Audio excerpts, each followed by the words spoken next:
सभी विधायक और सांसदों ने खड़ा किया था हाथ, योगी भी काम नहीं आए थे तब।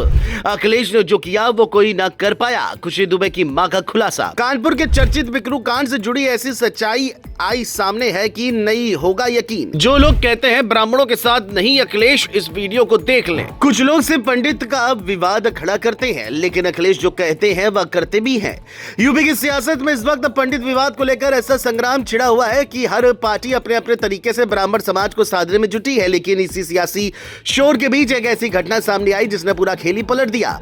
क्योंकि जहां एक तरफ योगी सरकार डैमेज कंट्रोल में लगी हुई थी, वहीं दूसरी तरफ खुशी दुबे की मां के एक बयान ने अखिलेश यादव के लिए जो कहा है उसने बीजेपी खेमे में हलचल पैदा कर दी है। और यही वजह है कि अब लखनऊ से लेकर दिल्ली तक इसी की चर्चा हो रही है, जिसके बारे में सब कुछ आपको इस वीडियो में बताते हैं।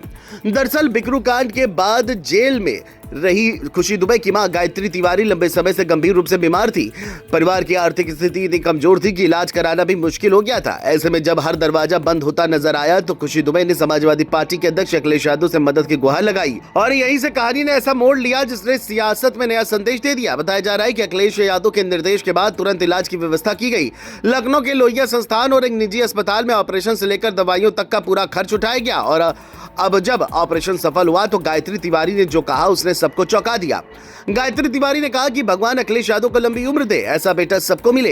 यही वो लाइन थी जिसने इस पूरे मामले को सीधे सियासत से जोड़ दिया। अब इस बयान के मायने सिर्फ एक धन्यवाद तक सीमित नहीं है, बल्कि इसे ब्राह्मण समाज से के भावनात्मक जुड़ाव के तौर पर भी देखा जा रहा है। क्योंकि जिस समय पंडित शब्द को लेकर विवाद चल रहा है और ब्राह्मण समाज में नाराजगी की चर्चा है, उसी समय एक ब्राह्मण महिला का इस तरह अखिलेश यादव के पक्ष में खुलकर सामने आना बीजेपी के लिए नई चुनौती बन सकता है। याद दिला दें कि दरोगा भर्ती परीक्षा में अवसरवादी के विकल्प में पंडित शब्द आने के बाद पूरे प्रदेश में विवाद खड़ा हो गया था। ब्राह्मण समाज ने इसे अपमान बताया और विरोध शुरू हो गया। इस मौके पर समाजवादी पार्टी ने हाँ मैं हूँ अवसरवादी पोस्टर लगाकर सियासी दाव चला और यह संदेश देने की कोशिश की कि वह ब्राह्मणों के सम्मान के साथ खड़ी है। अब इसी बीच खुशी दुबे की मां का यह बयान उस रणनीति को और मजबूती देता नजर आ रहा है। राजनीतिक जानकार मानते हैं कि यूपी में ब्राह्मण वोट बैंक हमेशा से बेहद अहम रहा है और यही वजह है कि हर पार्टी इसे साधने की कोशिश करती है। बीजेपी यहाँ इस वर्ग पर अपनी पकड़ बनाए रखने की कोशिश में है, वही सपा अब भावनात्मक और सियासी दोनों स्तर पर इस वर्ग को जोड़ने की रणनीति पर काम कर रही है। और इस पूरे घटनाक्रम ने साफ कर दिया है कि 2027 के चुनाव से पहले यह मुद्दा और बड़ा रूप ले सकता है। फिलहाल हालात ऐसे हैं कि एक तरफ योगी सरकार पंडित विवाद को शांत करने में लगी हुई है, तो दूसरी तरफ अखिलेश यादव को मिल रही दुआएं और समर्थन सियासी समीकरण बदलने का संकेत दे रहे हैं। खुशी दुबे की मां का बयान सिर्फ एक